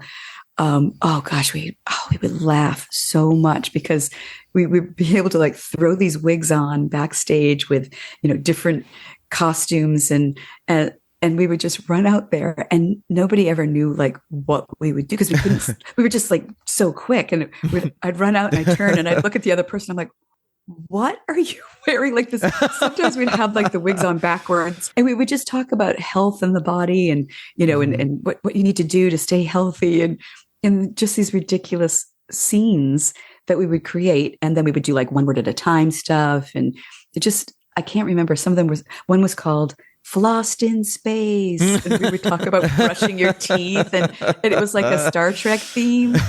That's great. We still see each other sometimes. And I'm like, we could totally do Star Trek. Right? We could totally do Flossed in Space right now with the three of us. And we would try to remember it some of it's still in there. Yeah. Oh my Do gosh. you, how, like when you're doing that kind of show or you're doing the Streetmosphere stuff, how do you keep your energy up? Because you have to kind of do, it's not the same thing all day or over the course of a certain amount of time, but to keep that same energy level up for new people every time, how do you do that? What's your secret? I think, well, I mean, honestly, just the short answer would be just, trying to stay healthy. I mean, we come off set and we're just like, I have to drink like so much water, got to make sure that I'm eating, in between sets, and, leaning on each other helps a lot too. So if I'm, I'm having like kind of a low energy day, you have a partner. Normally I have a partner that would, lift me up a little bit. We did that. We would just do that for each other, most of the time. But yeah, just really just staying healthy. I was known as the Find Your Shade. Oh, Jodi Find Your Shade Chase. That's why at 54, my skin is still, well, not as, but still, I still look okay for my age. I would layer the sunblock on. Cooling down was pretty important because you can get. Sometimes I would feel a little lightheaded out there, which wasn't uncommon. I mean, if I'm like, I think I'm a little dehydrated, I got to go back and drink more water. But that's kind of the crux of it. I just staying as healthy as possible and keeping your energy up, getting enough sleep. This is just technical things, but really, it wasn't easy during the summer to do that. I just did a summer show at SeaWorld actually, and it was recall. I was like, no, gotta cool down, make sure I keep my energy up. And that was like a slapstick comedy show that I did. So that energy is a little different too, because it's very physical. Yeah. But for the most part, it's just taking care of myself and leaning on others to help with that energy. Sometimes the audience wasn't giving us that energy. And sometimes that's just what happens. It's not, you can't take it personal because they're exhausted. They're in the heat as well. You can't take it personal. Sometimes we come back and go, oh, that audience was not having it. But then you got to check yourself and go, they're tired. Yeah. Their kids are tired. They're not used to this heat because they're from Canada, and you see them, you could just see it. They're like, oh, I am so tired. And sometimes we would add it into our shtick, be like, are you staying hydrated? And, whatever, just to be silly, but really mean it because it can get crazy out there. And there's not a lot of shade on Sunset in Hollywood. I was going to say, there's not a lot of shade to find. No, there really isn't. Like, I would find the slice in that palm tree. I bet there's a little slice of shade in that palm tree. And I am standing in it because nobody wants to sweat and see me all sweaty and gross out there. But, it's inevitable. But it's a good question because it wasn't always easy to keep my energy up. That's the truth. Sure. Yeah. Well, stick with JT and I, because as gays, we bring the shade, and so you'll always be around some shade with us. So we can carry it with us. Thank you, my gays. Never leave home without it. That's right. Have shade, we'll travel. Absolutely. Along those lines, I am fascinated to know. So, without giving away anything, I know that you have worked and are working on projects where it's really important to sort of have a very specific connection with the audiences and the guests that you're working with, and sometimes a very elongated experience with them. How is that for you personally, your process of just making sure that you're being very inclusive and also making sure that you remember people? I can't imagine the mental toll that takes on you as a performer, because you're constantly improving and also remembering and recalling and all of that. What's your process? How do you take care of you during that so you can take care of the guests? That's a really nice question. Again, I'm going to say, just taking care of myself, not just physically, but mentally as well, because you meet people sometimes when you're doing interactive, immersive stuff that really, truly move you. What I think a lot of us like to do is listen to their story. Listen, because it's not just about me making them laugh or making them feel something. It's about them being here, present in this world that we've created for them. And if I don't listen, then I'm giving that's a huge disservice to them, especially because they've saved, they've paid a lot to be here. We all want it to be worth their while. If you're not thinking that, or if you're not living in that, and I think it becomes second nature for most of the talent that have been cast to just do that. You just know to do that. You don't think about it as much anymore because you're aware that that's what they're there for, is the experience, and they've saved, and it's important to them that they are there. They wouldn't be there otherwise, right?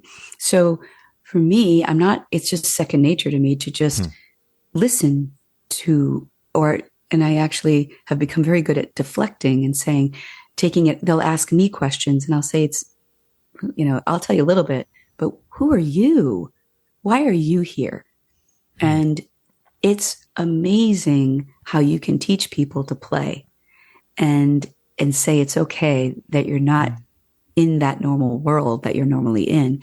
And right now you're in a different place, and it's okay to be somebody else. And so often they do it. It's truly something amazing to see. You can see them change the way that their demeanor is and how committed they are to who they are being while they are interacting. And I absolutely love that. And that feeds my energy, because if they're not in it, then it kind of like makes you go, okay, I'm going to move on. Remembering people's names when you see them again. They love that. And we have like techniques on how to do that. I'm sure. Like the power of 3 I can is a big imagine, one. yeah. It's hard. Power of 3, I ask just enough questions so I remember who they are, and then I remember their name. Sometimes I change their name because of our conversation. I'll say, well, your new name is this. And they'll like, oh, smart. Yeah. The other day when I was interacting with people, I couldn't remember their name, but I remembered that they loved barbecue. So for the rest of the time that I was interacting with them, I called them barbecue, and they thought that was hysterical. Because I asked them what foods they love from their place of origin. And they said, oh, we barbecue.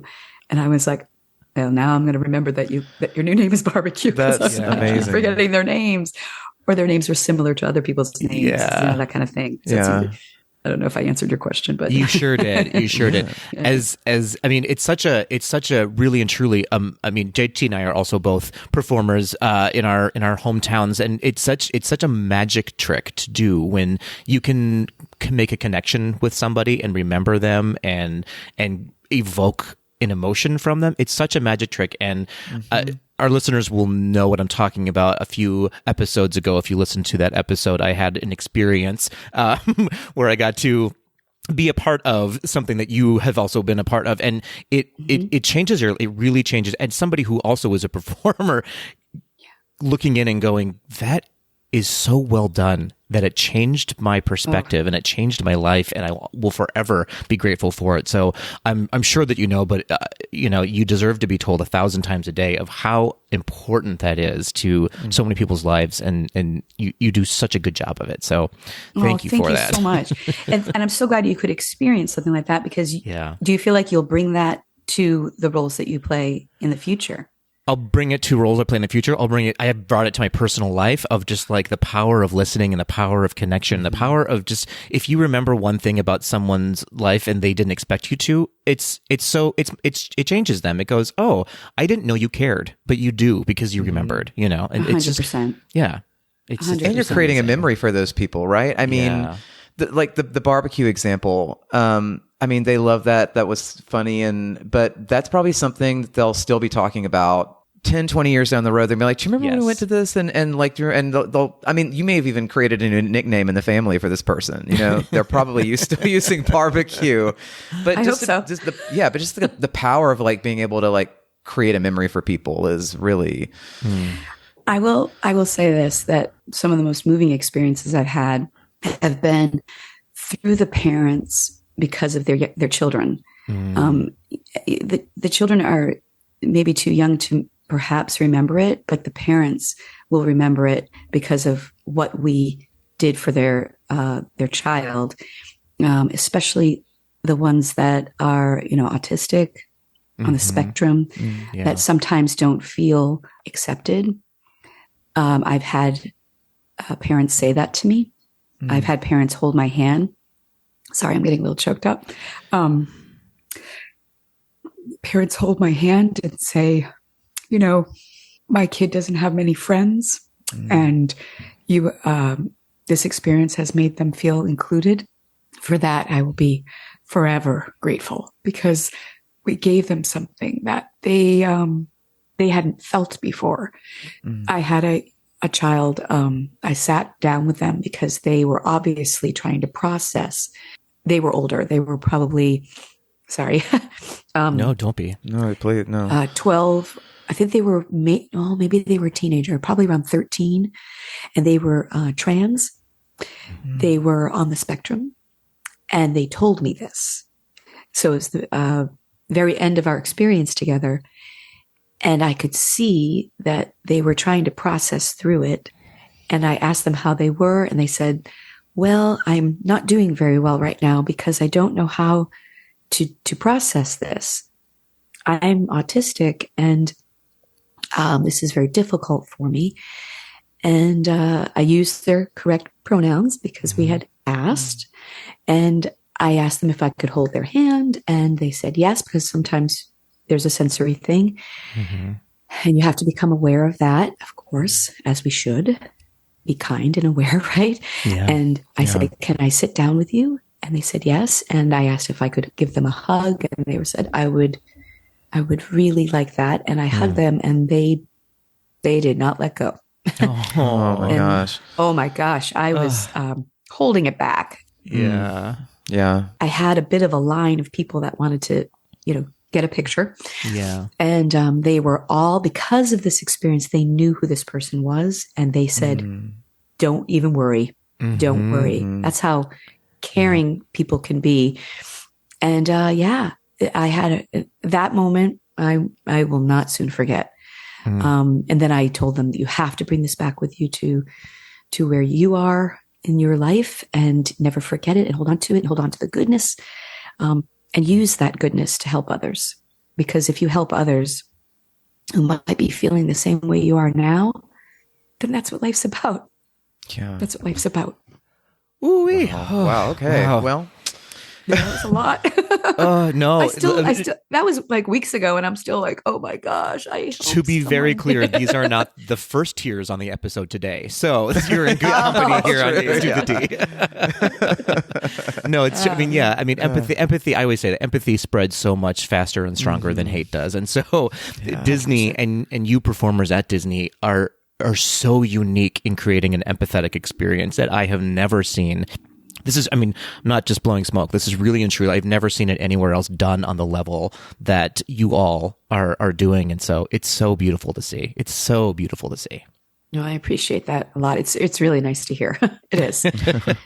Especially as this is my last performance this weekend. This will be my last performance. And boy, I don't know how I'm going to handle it.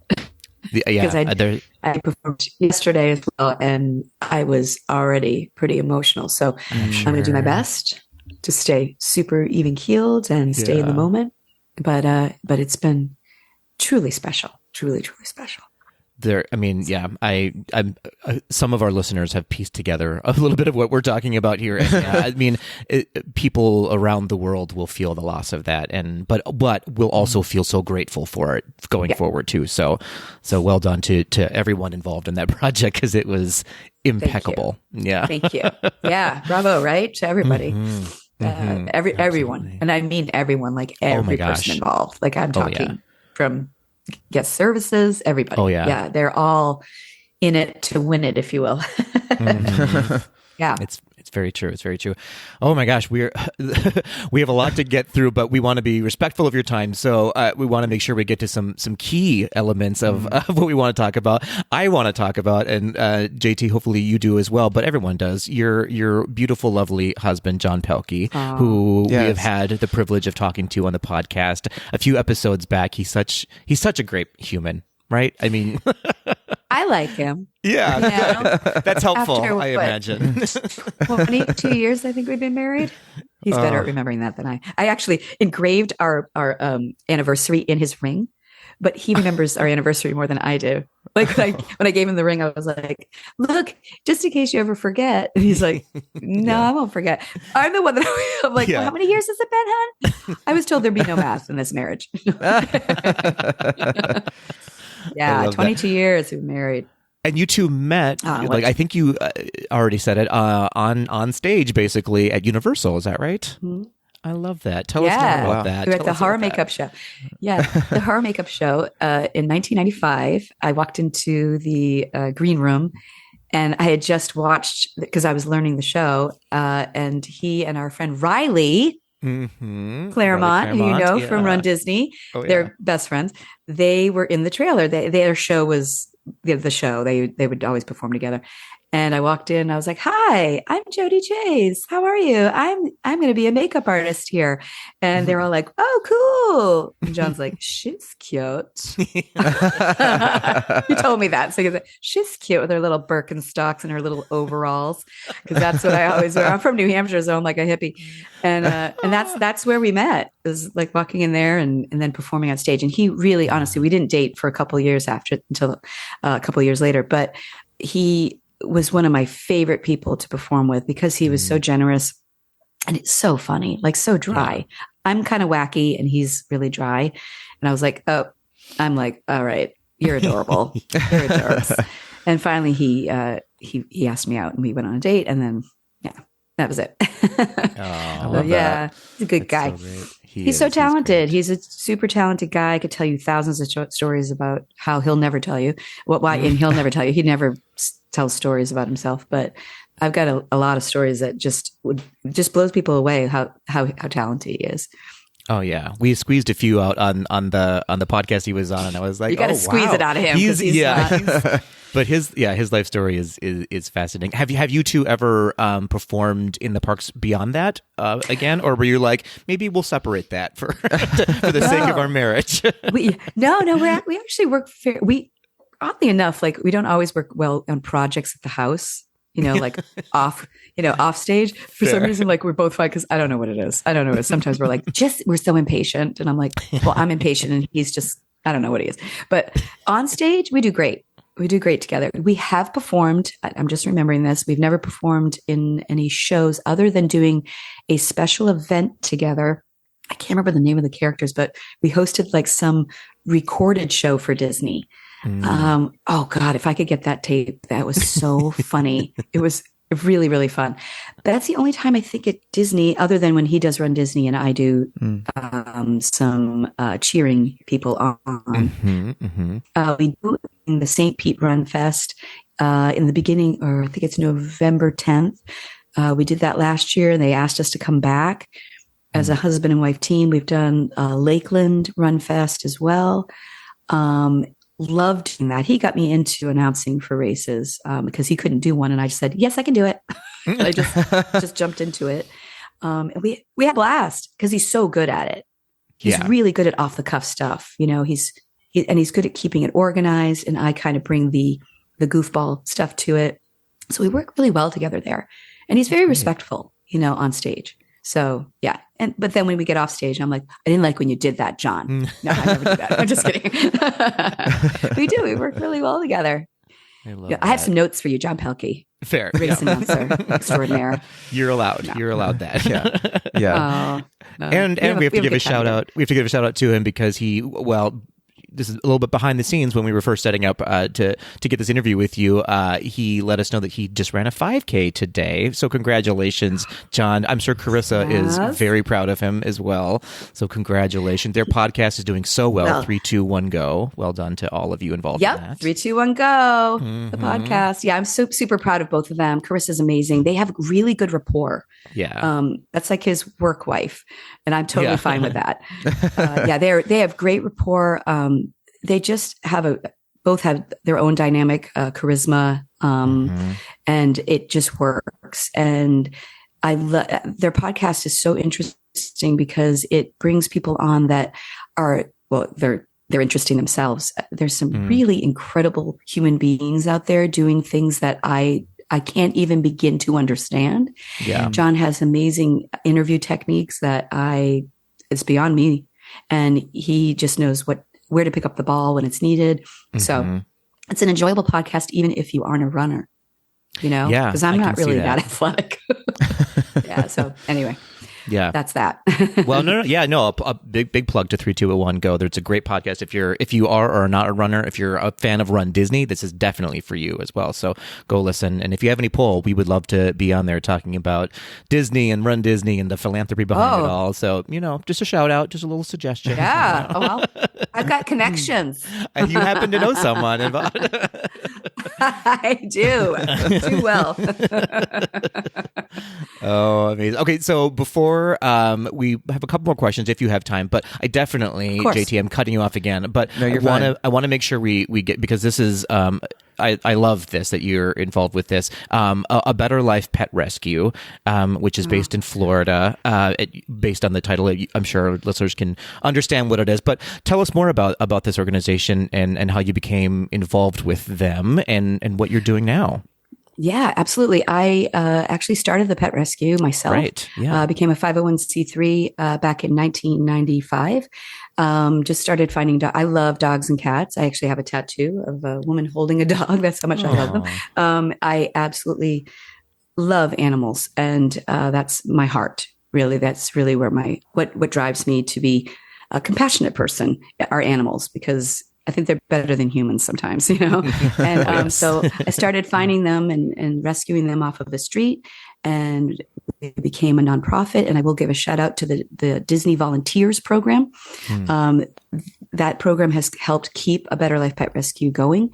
They have a great program where people who work for Disney can volunteer their time and then donate through the Volunteers Program a grant that helps nonprofits that's in their system, and A Better Life is in their system. I ran the rescue for about 18 years, mostly on my own for the last 8 years. And it was, I'm sure it's not surprising, it was very challenging, to try to save animals, try to find people who can foster. It's a foster-based program, so we need fosters to help us. Dogs and cats. We're not breed specific, so we rescue the ones with 3 legs and 1 eye, and or the ones that need major surgery or that have been abandoned and neglected and sometimes even abused. And they're still going strong. I have handed it over. I've started a new career in real estate, so I have to focus on that. And of course, I'm still performing. So it's very time consuming to run a nonprofit. We aren't paid for it, so it's all volunteer. And I've handed it over to 3 very capable women, and amongst other volunteers as well. And they are keeping the legacy going. And I am so honored and thrilled to say that, because it was such a huge part of my life and it was hard to let go, but I'm still involved because I believe in what they're doing, rescuing and spaying and neutering and placing them into good foster homes, and then hopefully eventually into good forever homes. And that's our goal. So something I'm very, very, very proud of. And, should be. And I'm glad that it's going. Thank you. Thank you for doing that. Oh yeah, absolutely. Yeah. I just it's needed, definitely. Oh, absolutely. Yeah. Well, me and my husband, we just rescued a pit bull through the Minnesota Pit Bull Rescue. So we are big fans of rescuing animals in need. So we thank you for what you're doing. We love it. I have a pit bull myself. I have a blue You nose. do? So, Yes. Aren't they the most affectionate? They're the most best. affectionate animal. They're really the best dogs. If you are love them considering so getting a much. dog, They're consider very a pit bull. misunderstood. Yes, they're so lovely, so beautiful. Or a mix. Don't be afraid of them. They're such wonderful ones. It's the people that. Well, anyway, I could go on and on about that. Oh yes, we know. We know. Yeah. Oh no, thank you. For I appreciate. So as a little, I don't know, you have inspired us with your giving. So I don't know, through Gaze Do the D, we have a merch store, and we pick a different nonprofit every quarter usually to donate 100% of the profits that we make through our merch store. So we are going to choose a Better Life Pet Rescue to recommend donations to, and we'll be donating those profits to a Better Life Pet Rescue now through the end of the year at least, and we'll be promoting it on our social media. So no, really, and you've inspired us to do it, of course. That means so much. That means so much to me. Thank you so much. I can't wait to tell them. They have to listen to the podcast. The 3 ladies. Thank you so much. Absolutely. You can donate at it's really important betterlifepets.com. Thank Say you. that again. Say it again. Say that website again. BetterLifePets.com. The name of the rescue is a Better Life Pet Rescue, but the website is BetterLifePets.com. We are gonna BetterLifePets.com. We're gonna put that on the show notes. We'll put it on our website, so you can't miss it when you come to Gaze Do the Deed. So make sure that you make those donations. Well, now you're gonna make me cry again. That was our goal all along, Jodi. It's a very tearful episode. You're the Barbara Wawa. You're the Barbara Walters of interviews. That's what we do. If we haven't made someone cry, it's not a good episode. If I were a twee, I would be a weeping willow. Baba Wawa. I love it. I sense a new character coming on. I was going to say. You never know. Well, you'll see. You never know. That's right. You never know. Well, let's see. What else? We have time for maybe one more question. JT, anything on your mind? Any burning questions from you? I would love to know, because you've had so much experience performing in so many different areas. What advice would you have for someone that wants to work in the parks as a performer, or wants to just get into performing and do the character acting that you like to do so much? Awesome question. I always tell everyone that wants to do what I have done, to take improv classes, get as much experience as possible, audition for all theater, do all theater that you can, challenge yourself. Get out of your comfort zone. Don't be afraid. Believe in who you are as a performer, and the world will open up and you will figure out what your niche is. Because as soon as you find out, I thought I was a musical theater performer. I did Little Shop of Horrors when I was in high school. But then I started doing like farces and character work. And I went, oh, wait a minute. I can carry a tune and I can move pretty well. But I ain't no dancer and I ain't no real singer, leave that to the real, the people that have really trained for it. I have the utmost respect for them. And if that's what your niche is, if you can do it all, good for you. Awesome. Do it all. Focus, eye on the prize. If that's what you want to be a triple threat, good for you. But do what you feel comfortable with and focus on it, and don't be afraid. Just focus and know that something good will come of it eventually. It's a tough time right now for performers. Won't lie about that. It's been a tough time. COVID was really tough on us. Yeah. But things are going to start opening up more, and opportunities will start opening more. And I really truly think that there's something for everyone out there. And for the people that must perform, there needs to be opportunities for them, because that's the way that their brain works. Because if you don't do what you feel passionate about, that's not a good thing in your downtime. Yeah, it's not good. So we have to do what we love and are passionate about. That is excellent advice. Such good advice. And if you're not a performer but you love supporting the arts, like, remember that when you do buy a ticket to these events, to a show, to even to Disney, to a trip on a cruise ship of any kind, it is going, some of it, hopefully more at someday, but it is going to support artists. And so, part of that ticket price is to support people like Jodi, like all of the performers out there. So it's important. So keep going if you have it in you to go. Yeah. Supporting is just as important. Yeah, definitely. Absolutely. It is. Well, Joe, okay, I have one more quick, maybe a hot seat question. We believe in putting things into the atmosphere. So what's a place or a character or whatever, however you want to answer it, that you haven't done that you would love to do, or an experience that you would love to have some more time with? Oh my gosh. Anywhere? Oh, wow. Yeah. That's a great question. Well, I'm actually doing the one that I wanted to do. And I'm very happy that I'm doing it.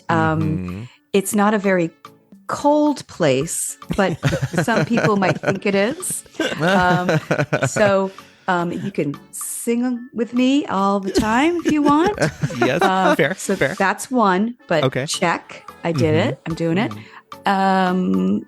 Sadly, there's not a lot right now that is happening, but I hope will happen, which would be bringing back some street stuff. Yeah. So if that happens, you know what? One show that I'd like to do, I just thought of it, just came to my mind. Yeah. Monsters Laugh Floor. Oh, yeah. Yes. And all my friends do that show. I've never auditioned for it, so it's my bad. I'm a lazy performer because I haven't auditioned for it. But it just popped in my mind that would be a place that I would love to do is Monsters Laugh Floor. Yeah. I see it for you. Okay. Put it out there. It's out there. It's okay if it doesn't happen, but it's just one show that I think is really, really fun. And I know all my friends really love it. So. All right, Tweedles, start writing letters. Yeah. Jodi for Laugh Floor. Absolutely. It's my fault. I haven't auditioned, so you know. Oh my gosh. Well, thank you so much, Jodi. This has been a treat. I know all of our Tweedles are going to fall in love with you if they haven't already. Anything else you want to, like, where can they find you? What do you want to plug on that? Because now's your time. Oh, no, I'm a real estate agent now, and I'm working so hard at that. I'm not a salesperson. I am a nice person. I hate the sales stuff. No sales pitch for me. If you want to buy or sell a home, I would love to help you. And that's all. And you can find me at the Home Squad here in Orlando. I'm with EXP, but that's my broker. But the Home Squad is the group that I work with. They're an amazing team, and a lot of them are fellow former performers that have focused their life on real estate. So it's an incredible team of real estate agents, and I am honored to be a part of it. And I'm working super hard. That's the thing about me. I might be new at this, but I will work my patootie off for you. I promise. I love helping people. So that's my gig. That's my thing. But I'm still going to be performing too. So Good. Thank goodness for that. So, yeah. And saving animals. That's right. Yes. Yeah. That's right. A Better Life Pet Rescue. Well, you've sold us, Jodi, on Yeah. all of your magic. So thank you again. Give Mickey a hug for us, and I will. and all of the cast and crew wherever you're going next. Let them know that we love them and we support them, and Yes. we're so proud of you and all of them as well. So thank you. You're an awesome Yeah. podcast, and I'm so thrilled to be a part of it. So thank you. Oh, thank you so much. Thank you for being here.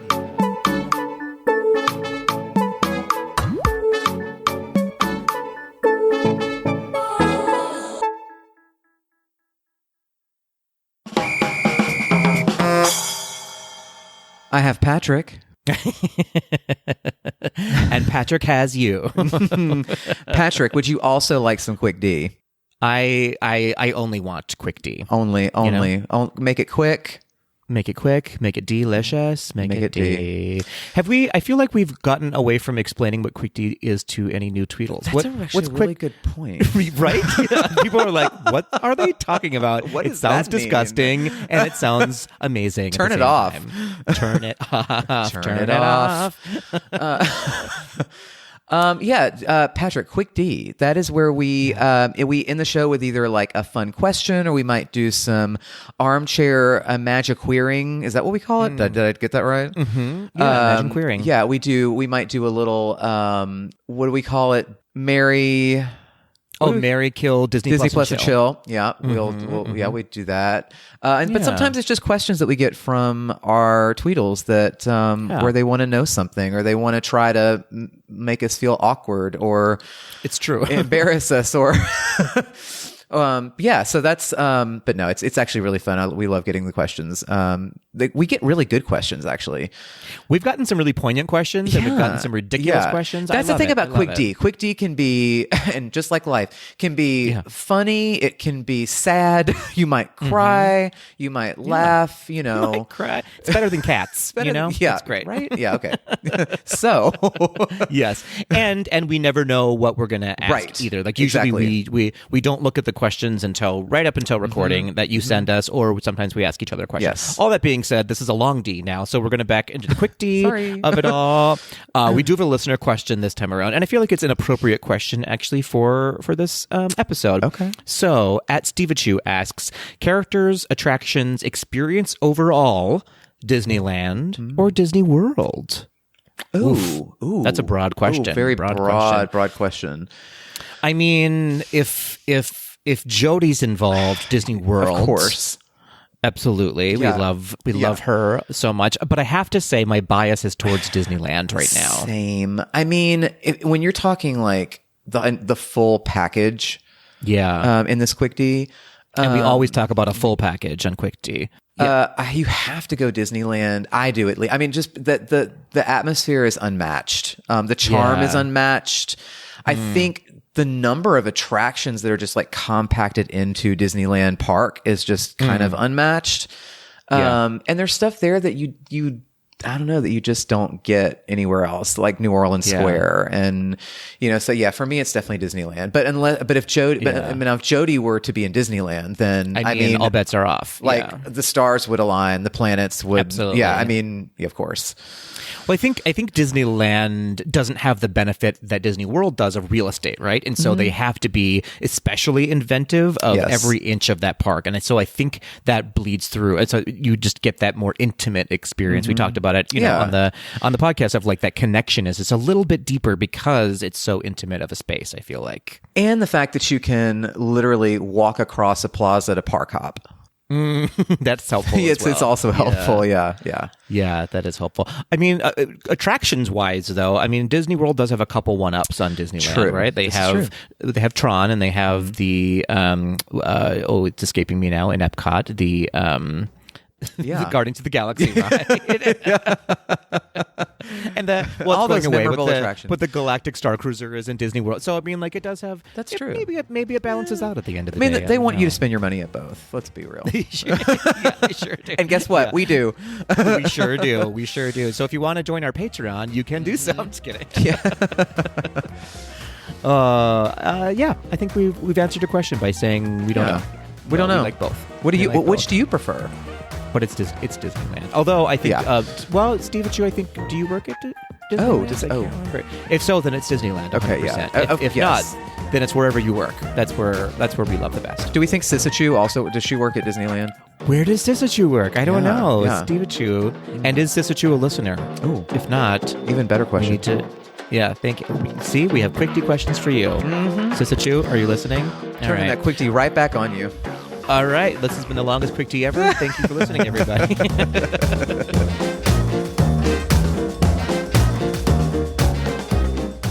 That will do it for this episode of Gays Do the Deed. Thanks for listening. Ratings and reviews are greatly appreciated and help people find us on Apple Podcasts, Google Play, Spotify, and Stitcher. To become a patron of the podcast, visit our website at gaysdothed.com/donate.